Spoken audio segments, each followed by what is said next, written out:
요한계시록 11장 15절로 19절까지 말씀 같이 읽습니다. 시작. 일곱째 천사가 나팔을 불매 하늘에 큰 음성들이 나서 이르되 세상 나라가 우리 주와 그의 그리스도의 나라가 되어 그가 세세토록 왕노릇 하시리로다 하니 하나님 앞에서 자기 보좌에 앉아있던 24장로가 엎드려 얼굴을 땅에 대고 하나님께 경배하여 이르되 감사하옵나니 옛적에도 계셨고 지금도 계신 주 하나님 곧 전능하신 이여 친히 큰 권능을 잡으시고 왕노릇 하시도다. 이방들이 분노하며 주의 진노가 내려 죽은 자를 심판하시며 종 선지자들과 성도들과 또 작은 자든지 큰 자든지 주의 이름을 경외하는 자들에게 상 주시며 또 땅을 망하게 하는 자들을 멸망시키실 때로소이다 하더라. 이에 하늘에 있는 하나님의 성전이 열리니 성전 안에 하나님의 언약궤가 보이며 또 번개와 음성들과 우레와 지진과 큰 우박이 있더라. 아멘. 예, 일곱째 천사가 마지막 나팔을 불니다. 그러면 세 번째 화가 있게 되는 것이죠. 네 번째 나팔을 분 이후에 천사가 나르면서 화가 있을 것이라고 이렇게 얘기했습니다. 그 세 번째 화, 그가 일곱째 나팔을 불 때 일어난다는 것을 기록하고 있습니다. 그러나 실제로 오늘 울려 퍼지는 것은 하나님 나라의 도래를 알리는 승리의 노래예요. 승리의 합창과도 같은 장엄한 찬송이 울려 퍼지는 것을 듣게 됩니다. 15절이에요. 시작. 일곱째 천사가 나팔을 불매 하늘에 큰 음성들이 나서 이르되 세상 나라가 우리 주와 그의 그리스도의 나라가 되어 그가 세세토록 왕노릇 하시리로다. 아멘. 여러분, 우리는 세상 나라가 우리 주와 그의 그리스도의 나라가 되도록 기도해 오지 않았습니까? 모든 그리스도인들의 기도가 뭐예요? 주기도면 주님께서 가르쳐 주신 기도의 핵심이 뭡니까? 주기도문 안 해오십니까? 마태복음 6장 10절입니다. 시작. 나라가 임하시오며 뜻이 하늘에서 이루어진 것 같이 땅에서도 이루어지이다. 여러분, 하나님의 나라가 임하게 해달라고 그렇게 매일같이 기도하는 거 아니에요? 어떤 분이 어려운 일이 당하면 기도가 안 나와서 하루 종일 이 주기도문만 1000번을 외우는 분도 계세요. 아무 기도도 할 수 없어서 기도할 생각이 나지 않을 때도 이 기도문은 생각이 나기 때문에 주기도문만 외우시는 분도 있습니다. 근데 그 주기도문의 핵심이 뭐예요? 내용이 하나님의 나라가 임하도록 해달라는 거예요. 그럼 요한계시록의 마지막은 뭐겠습니까? 결국은 그 나라가 임하는 것, 수많은 하나님의 백성들이 수많은 기도를 통해서 올려드렸던 마지막 그 기도가 이루어지는 것 아니겠어요? 그게 지금 이루어졌다는 겁니다. 그게 세세토록 왕노릇 하실 그 하나님의 나라의 도래를 알리는 합창이 지금 요한의 귀에 들린 것이죠. 장엄한 합창입니다. 보통 보면 큰 음성이라는 표현이 이게 요한계시록에 19번이 나와요. 근데 오늘 이 음성은 음성들 복수로 되어 있습니다. 여러 사람, 모든 사람, 천상에 있는 모두가 합쳐서 찬송을 부르는 것이죠. 그 찬송의 내용은 뭡니까? 이 세상 나라가 하나님의 나라가 되어서 하나님이 세세토록 영원토록 다스리시는 것이다. 우리의 꿈은 뭡니까? 인간들이 다스리는 게 아니잖아요. 출애굽 뭐 했습니까? 하나님의 나라를 위해서 출애굽시킨 겁니다. 왜 가나안 땅에 들여보냈습니까? 하나님의 나라를 이루기 위해 들여보냈습니다. 그런데 왜 그들은 인간 왕을 요구했습니까? 하나님의 통치를 거부했기 때문이죠. 하나님의 통치가 미흡하다고 본 것입니다. 세상 나라를 부러워한 것이죠. 세상 사람들이 사는 방식이 그토록 좋아 보인 것입니다. 인간은 끝없이 사람들이 살아가는 그런 양식에 목을 매지 않습니까? 뭐 배울 게 있고 뭘 그렇게 탐할 게 있고 뭐가 그렇게 부러운 게 많아서 세상 사람들이 사는 방식을 그렇게 쫓아가느냐는 것이죠. 그러나 이 계시록 마지막 성경의 마지막은 결국 하나님의 나라가 다시 도래함으로 끝이 난다는 겁니다. 종말이란 무엇입니까? 회복이에요. 종말이란 무엇입니까? 처음으로 돌아가는 것입니다. 처음으로 돌아가는 거예요. 태초가 좋았기 때문에, 태초에 하나님이 천지를 창조하시니라 그 순간이 좋았기 때문에 새 하늘 새 땅을 창조하시겠다는 하나님의 결정이에요. 에덴 동산에서 쫓겨난 인간이 지금까지 한 일이 무엇입니까? 문명을 이루었다고요? 이 땅을 오염시킨 것밖에 없습니다. 쓰레기를 만든 것밖에 없어요. 남는 게 뭐가 있습니까? 뭐 이런 얘기하면 뭐 화를 내는 사람도 있겠죠. 그러나 우리는 하나님의 나라가 이 땅에 이루어지는 것, 그걸 위해서 우리는 이 부르심을 받았고 우리가 이 평생도록 이 말씀을 이토록 붙들고 살아가는 이유는 그분의 뜻이 무엇인지를 확인하고자 하는 것이고, 그분의 뜻이 하늘에서 이루어진 것처럼 이 땅에서 이루어지도록 하기 위한 것이고, 그분의 나라가 이 땅에도 그림자처럼 투영되었지만은 마치 실제처럼 현실화하기를 바라는 것이죠. 그게 우리가 살아가는 목적이어야 한다는 것입니다. 왜? 이 세상은 당신을 위해서 창조되지 않았기 때문에, 저와 여러분을 위해서 존재하는 세상이 아니라는 것입니다. 죄인이란 뭡니까? 이 세상이 나를 위해 존재한다고 믿는 거예요. 이 세상이 내 것처럼 여기는 것입니다. 그런 인간들이 다 권력도 쥐고 다 떼돈도 벌고 하는 거예요. 세상 내 멋대로 좀 살아보겠다고. 죄인의 속성입니다. 그렇잖아요. 그렇게 부러우니까 문제가 되는 것이죠. 예수를 믿어도 신앙생활을 해도 그게 부러워서 신앙생활을 하는 것이죠. 그러나 끝이 되면 어떻게 됩니까? 다니엘서 2장 44절입니다. 시작. 이 여러 왕들의 시대에 하늘의 하나님이 한 나라를 세우시리니 이것은 영원히 망하지도 아니할 것이요 그 국권이 다른 백성에게로 돌아가지도 아니할 것이요 도리어 이 모든 나라를 쳐서 멸망시키고 영원히 설 것이라. 선지자들을 통해서 하나님의 나라가 도래하면 어떤 모습이 될 것인지를 말씀해 주셨는데 이렇다는 것이죠. 영원히 망하지 않는 나라. 여러분, 로마도 500년이 뭐 가까이 못했습니다. 이 세상에 제국이라는 게 500년간 제국이 없잖아요.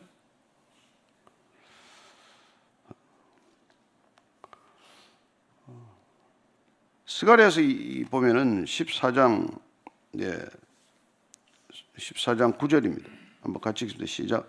여호와께서 천하의 왕이 되시리니 그날에는 여호와께서 홀로 한 분이실 것이요 그의 이름이 홀로 하나이실 것이라. 하나님이 홀로 영광을 받는 것이 하나님의 나라입니다. 인간이 영광을 누릴 수 있는 여지가 없어요. 그러나 이 땅은 뭡니까? 모든 인간들이 제각기 자기의 영광을 구하기 위해서 소란스러워지는 것이죠. 자기가 하는 분야에서 영광을 받겠다고. 뭐 심지어 교회를 해도 그래요. 목회를 해도 그렇습니다. 모두가 자기의 영광에 넋이 팔린 것이죠.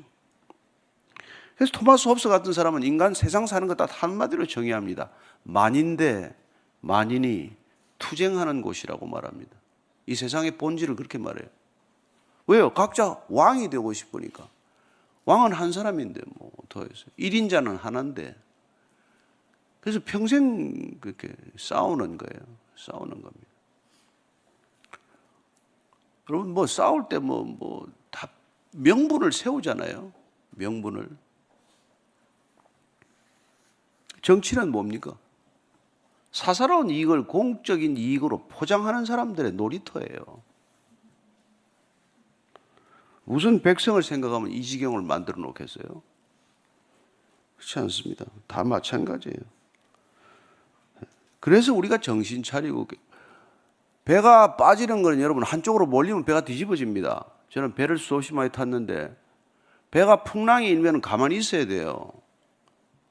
배가 움직이는 방향으로 우르르 몰려가면 배는 금방 뒤집혀집니다. 나라가 안 뒤집히는 것은 사람이 제자리에 있을 때예요.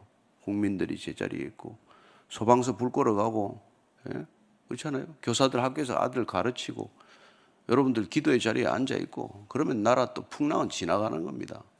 근데 어디 몰려서 휙 같이 가면 그냥 뒤집어지게 돼 있어요. 무슨 뭐 여리 가라 저리 가라 하더라도 그냥 제자리에 앉아 있기를 바랍니다.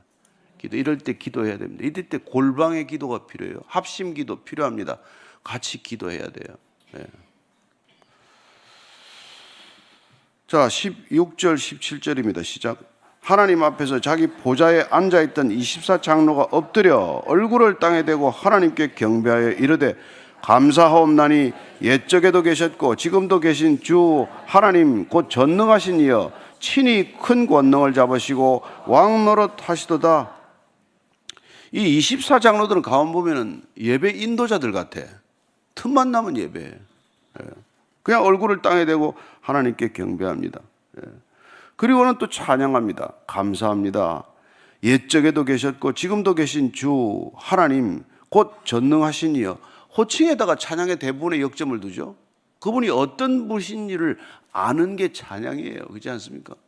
하나님을 알면 여러분 찬양이 안 터지면 이상하죠. 사랑하는 사람을 옆에 두고 여러분 칭찬이 안 나오면 이상하잖아요. 그와 마찬가지로 옛적에도 계셨고 지금도 계신 주. 근데 뭐가 하나 빠졌죠? 뭐가 빠졌어요? 1장 8절 한번 읽을까요? 계시록 1장 4절 시작.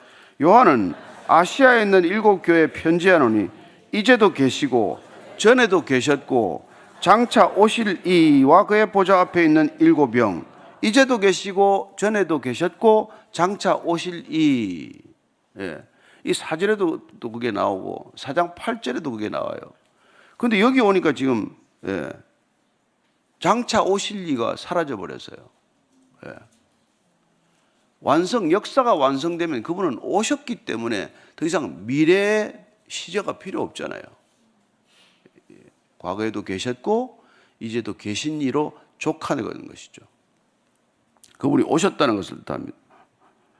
옛적에도 계셨고 지금도 계신 주 하나님 곧 전능하신 이여. 우리는 세상을 보면 도대체 그분이 무슨 전능한 것 같은가 생각이 드시겠지만 이 세상을 보면은 도대체 그분이 계시기나 한 것인가 하는 생각이 들 때가 많지만 그러나 유장한 역사 전체 세세토록 계신 그분께서 통치하고 계신다. 그게 우리의 믿음이에요. 세상에 아무리 어려움을 겪더라도 아무리 불공정과 도덕적 타락이 횡행하더라도 여전히 그분의 다스림 안에 있다라는 걸 기억하는 겁니다. 인간이 그 다스림을 거부하고 있긴 하지만 그러나 그분의 다스림이 완전히 손을 거둔 건 아니라는 거예요. 그분이 손을 떼면 그건 파멸이니까요. 그래서 우리가 마태복음 보시면은 24장 24절입니다. 그때 문제는 그러니까 그럴 때가 오면은 더욱더 거짓 선지자들의 미혹이 판을 친다는 걸 알게 되죠. 이게 어떻게 하나님의 나라입니까? 마태복음 24장 24절에 시작. 거짓 그리스도들과 거짓 선지자들이 일어나 큰 표적과 기사를 보여 할 수만 있으면 택하신 자들도 미혹하리라. 문제는 택하신 자들, 구원받았다는 사람들, 교회 다니는 사람들, 믿음이 좋다는 사람들도 흔들린다는 게 문제예요. 그래서 예수님께서 내가 마지막 때에 말세에 믿음을 보겠느냐 그렇게 탄식하는 것이죠. 믿음을 끝까지 지키는 게 여러분 중요한 일입니다. 믿었다 안 믿었다 하면 아니 믿음만 못한 것이죠. 불안하기만 하죠. 끝까지 믿음을 지키는 것. 그래서 여러분 하나님을 믿는 사람들이 유대인들이 그 아우슈비츠 가스실로 끌려가면서 마지막 순간에 숨이 넘어가면서 벽에다가 피를 흘리면서 손으로 벽에 쓴단 말이에요. 태양이 보이지 않아도 나는 태양이 있음을 믿는다. 그렇게 쓰고 죽는 거예요. 신이 계신 것 같지 않은 이 순간에도 나는 신이 존재함을 믿는다. 그러고 죽어가는 거예요. 가스실에서 꺼내줘야 되는 거 아닙니까? 하나님 계시면. 아니 가스실을 못 짓도록 해야 되는 거 아닙니까?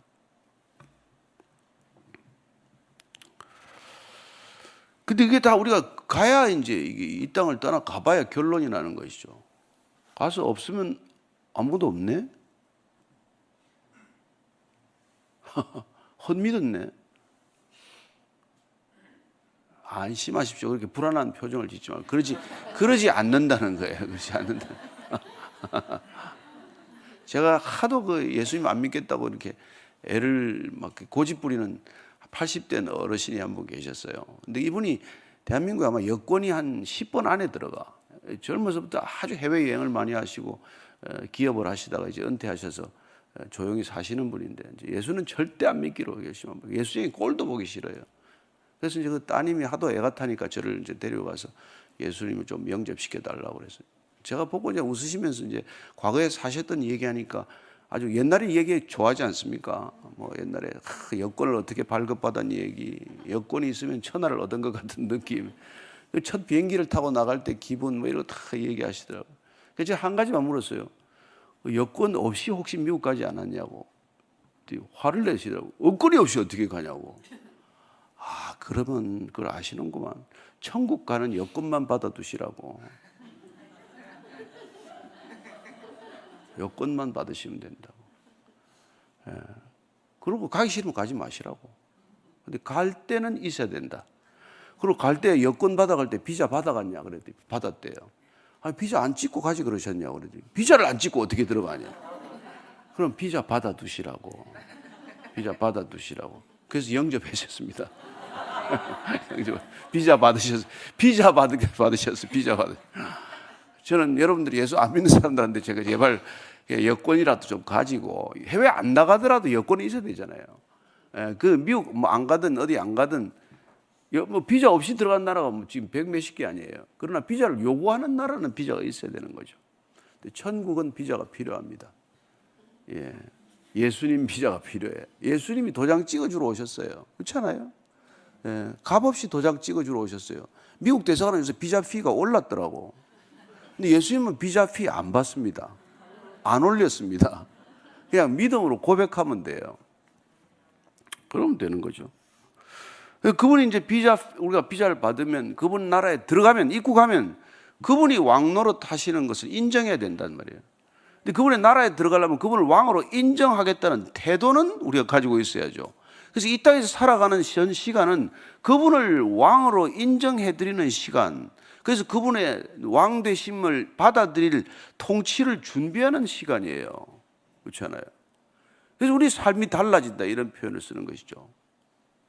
그래서 우리는 그분의 이제 여권을 가지는 순간 이 땅에 살지만 소속은 그 나라에 속하는 그 나라 백성으로 산다 이 말이죠. 그래서 이중 국적자가 되는 것이죠. 한국 국적도 저 가지고 있습니다. 그러나 천국 국적이 우선된다는 것을 아는 백성들이죠. 왜냐하면 이건 통과하는 곳이니까. 네, 그래서 정말 왕노릇하는 걸 인정하는 것이죠. 그래서 왕노릇한다는 말 뜻은 통치가 시작되었다는 뜻입니다. 여기 종말이란 뭡니까? 하나님의 통치가 완성된다는 뜻이 되는 것이죠. 18절입니다. 시작. 이방들이 분노하며 주의 진노가 내려 죽은 자를 심판하시며 종 선지자들과 성도들과 또 작은 자든지 큰 자든지 주의 이름을 경외하는 자들에게 상 주시며 또 땅을 망하게 하는 자들을 멸망시키실 때로소이다. 그러면 그분이 통치하는 통치가 완성되면 어떻게 됩니까? 주의 진노가 내려서 죽은 자를 심판하신대요. 아니 죽으면 끝인데 무슨 또 심판이 있습니까? 그렇죠. 안 믿는 사람들은 죽음이 끝이라고 말합니다. 그러나 믿음이란 무엇입니까? 죽은 이후에 갈림길이 있다는 거예요. 알곡과 가라지가 갈라지고 양과 염소가 갈라지고 갈라지는 데가 있다는 겁니다. 한번 죽는 것은 정한 이치지만은 죽은 이후에는 반드시 심판이 있다. 이걸 우리가 믿지 않습니까? 네. 그래서 지금 그들에게 지금 이게 내려는 죽은 자가 심판받는 겁니다. 그러니까 한 번 죽나요? 두 번 죽죠. 아니 두 번 죽는 게인가요? 영원히 죽죠. 죽어서 심판대 앞에 서서 다시 사형 선고를 받으면 영원히 불못에 던져진다. 영원히 죽음에 처한다는 것이죠. 그런데 어떻게 되고 종, 선지자, 계시록에서는 선지자들을 조금 이렇게 높게 다뤄주십니다. 선지자들과 성도들과 또 작은 자든지 큰 자든지 주의 이름을 경외하는 자들. 자, 선지자들, 성도들, 주의 이름을 경외하는 자들. 조금씩 뉘앙스가 다르죠. 네. 그들에게는 상이 있다는 겁니다. 상이 있다는 거예요. 네. 하나님을 믿는 자들에게는 상급이 있다. 어떤 상급이 도대체? 그분의 임재 가운데 있는 게 가장 큰 상입니다. 여러분, 아버지 찾는 게 상이에요. 아버지 이름을 부르는 게 상입니다. 아버지가 계신 게 상이에요. 저는 뭐 고아된 지 오래됐습니다. 뭐 양쪽 어르신들 다 떠나셨으니까 고아 아닙니까? 그러나 우리는 육신의 아버지 부모가 다 떠나도 영원하신 아버지가 계신 줄로 믿습니다. 그래서 우리는 평생 고아로 살지 않아요. 고아로 살지 않습니다. 그런데 이제 그건 상주신데, 땅을 망하게 하는 자들에게, 땅을 망하게 하는 자들은 멸망시킬 때래. 그 마지막 때라는 게 땅을 망하게 하는 자, 똑같은 단어예요. 땅을 망하게 하다, 그런 자들은 멸망시킨다. 땅을 황폐하게 만든 자들은 인생이 황폐하게 될지어다. 이거 마찬가지예요. 땅을 더럽힌 자들은 그 인생도 더러워질 것이다. 땅을 생명력을 앗아간 자는 자기 자신의 생명도 빼앗길 것이다. 다 같은 말이겠죠? 그렇습니다. 거기에 상응하는 심판이 있다는 것입니다. 이 땅에서 여러분들 한 대로 보응받을 거라는 거예요. 예. 여러분들의 행위대로 갚게 될 거라는 겁니다. 제가 뭐 누가 하나 하도 뭐 이렇게 뭐 못된 친구가 있는데 지보다 더 못된 친구를 만나가지고 그래서 이제 뭐 화가 머리 끝까지 났어요. 저놈을 뭐 죽여버리겠다고 작심을 했는데 요새는 뭐 죽인다면 또 죽이는 길이 있더라고. 근데 그러다가 이 친구가 예수를 만나서 그걸 포기했어요.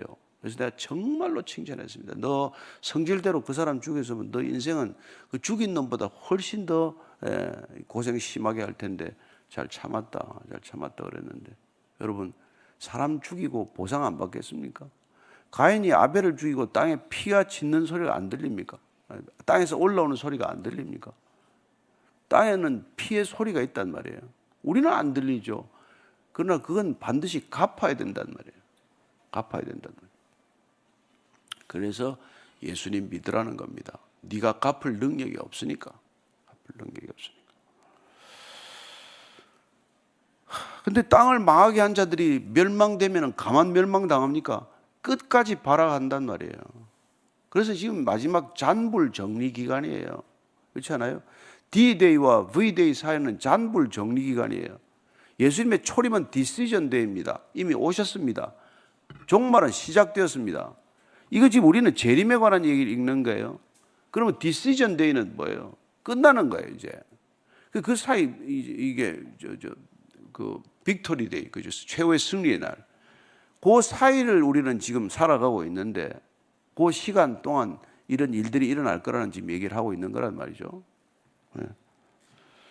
그런데 마지막에 올수록 발악이 더 세지지 않겠어요? 그래서 우리가 시편 2편 보면은 이렇게 되죠. 시편 2편에 그들이 어떤 태도를 보이는지 1절 2절입니다. 시작. 어찌하여 이방 나라들이 분노하며 민족들이 헛된 일을 꾸미는가? 세상의 군왕들이 나서며 관원들이 서로 꾀하여 여호와와 그의 기름 부음 받은 자를 대적하는 것. 이런 일들이 일어난다는 거예요. 이런 일들이 일어납니다. 마지막으로 예레미야서 51장 25절입니다. 시작. 여호와의 말씀이니라. 온 세계를 멸하는 멸망의 산아, 보라, 나는 내 원수라. 나의 손을 내 위에 펴서 너를 바위에서 굴리고 너를 불탄 산이 되게 할 것이다. 끝까지 하나님한테 대적하는 자들은 이런 모습이 될 거라는 거예요. 그래서 19절 이렇게 결론 내립니다. 시작. 이에 하늘에 있는 하나님의 성전이 열리니 성전 안에 하나님의 언약궤가 보이며 또 번개와 음성들과 우레와 지진과 큰 우박이 있더라. 보니까 이제는 하늘의 성전이 열렸습니다. 하늘의 성전이 열렸어요. 계시록 마지막에 가면 성전은 없습니다. 예수님이 성전입니다. 하나님이 성전이십니다. 그러나 지금 땅에서 본 적, 사도 요한이 눈을 들어 본 적 하늘이 열렸어요. 처음부터 그렇게 하늘이 열린 것을 보았죠. 그래서 촛불 사이를 걸어다니시는 흰옷 입은 예수님을 보았습니다. 그런데 놀랍게도 마지막에 다시 보이는데 보니까 뭘 봤다고요? 언약궤가 보인 거죠. 언약궤. 여러분, 언약궤란 뭡니까? 법궤 안에 있는 가장 중요한 것 아닙니까? 법궤는 뭡니까? 지성소의 가장 중요한 거 아니에요? 성소나 지성소가 있는 목적이 뭡니까? 이 언약궤 때문에 있는 거 아니에요? 말씀 때문에 있는 거 아닙니까? 마지막에도 이 말씀이 다시 이 땅을 지배하게 된다는 것이죠. 이 말씀이 보인다는 것, 곧 하나님의 임재라는 것을 뜻합니다. 여러분, 왜 이 말씀이 중요합니까? 태초에 말씀이 계시니라. 이 말씀이 하나님과 함께 계셨으니 이 말씀이 곧 하나님이시니라. 요한서 복음의 시작 아닙니까? 그 언약궤가 보인다는 거예요. 물론 우리 이 땅에 언약궤는 뭐가 있어요? 이 십계명과 아론의 쌍난 지팡이와 만나 항아리가 있었지만은 마지막에 결국 이 언약궤는 말씀을 뜻합니다. 말씀 하나만 있습니다. 이 땅의 언약궤는 사라졌죠. 지금도 못 찾았죠. 유대 전승에 따르면 예레미야가 가지고 느보산에 들어갔다, 이런 전승이 있어요. 마지막 날에 이 언약궤는 다시 발견될 것이다, 이런 전승들이 전해지고 있습니다. 어쨌건 그건 뭡니까? 언약궤가 다시 발견되는 날 곧 하나님의 통치가 완성될 것이다, 그렇게들 전승되어 오는 얘기가 그렇다는 거예요. 그러나 오늘 이 계시록을 보니까 하늘이 열리고 하늘에 얼핏 보였는데 언약궤가 보였다. 다시 그 언약궤가, 잃어버린 언약궤가 다시 눈에 들어왔다는 거예요. 그리고는 번개와 음성들과 우레와 지진과 큰 우박이 있더라. 이건 하나님의 임재를 표현하는 계시록적 관용구예요. 우레, 음성, 번개, 지진, 이런 것들은 하나님이 이 심판에 사인했다는 거예요. 결제 도장 찍었다는 겁니다.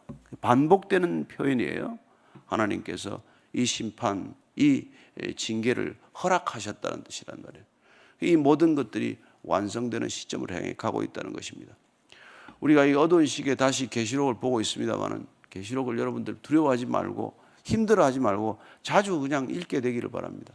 어떻게 보면 마음 드시면은 그냥 매일 하루에 한 번씩 읽고 그냥 이렇게 이 연말까지 가도 괜찮아요. 계시록이 몸에 익숙하면은 여러분들 이 세상에 대한 두려움이 없어집니다. 담대하게 이 세상에 맞설 수 있게 되기를 바라고, 내가 세상에서는 환난을 만나겠지만 그러나 담대하라, 내가 세상을 이겼노라 하는 뜻이 무엇인지를 알게 되실 것입니다. 오늘 기도할 때 하나님, 이기신 주님과 함께 이 세상 담대히 살게 하옵소서. 한번 같이 기도하겠습니다. 하나님 아버지, 날마다 불안이 가중되는 시대를 살아갑니다. 오늘은 무슨 일이 있을래나, 오늘은 어떤 일이 우리를 불안하게 할래나, 그런 시대를 살아가지만 하나님, 우리 안에 오셔서 정말 장막을 펴셨기에, 말씀의 장막을 펴셨기에 우리는 주님과 함께 늘 동행하는 놀라운 인생이 되었습니다. 하나님, 언약궤는 사실 우리 안에 있습니다. 주님께서 언약궤를 우리 안에 두셨습니다. 주님과 함께 동행하는 이 놀라운 생애가 하나님이 세상을 넉넉히 이기는 생애가 되게 하시고, 주위에 눈을 들어보면 사방이 불안해하는 분들 많습니다. 하나님, 그들에게 조용히 손을 내밀 수 있는 시간이 되게 하시고, 저들에게 살아계신 하나님을 증언할 수 있는 시간이 되게 하여 주시옵소서. 하나님, 때를 얻든지 못 얻든지 우리는 하늘이 열렸다는 것, 언약궤가 우리 중심에 있다는 것 증언할 수 있는 그리스도인들 되게 하여 주옵소서. 이제는 십자가에서 하나님의 통치를 완성하신 우리 구주 예수 그리스도의 은혜와 하나님 아버지의 크신 사랑과 성령의 인도하심이 오늘도 이 불안한 시대에도 평강, 빼앗기지 않는 평안을 누리며 살아가는 이 자리에 고개 숙인 진정한 그리스도인들 위해, 참된 믿음의 형제 자매들 위해 지금부터 영원까지 항상 함께 하시기를 간절히 축원하옵나이다. 아멘.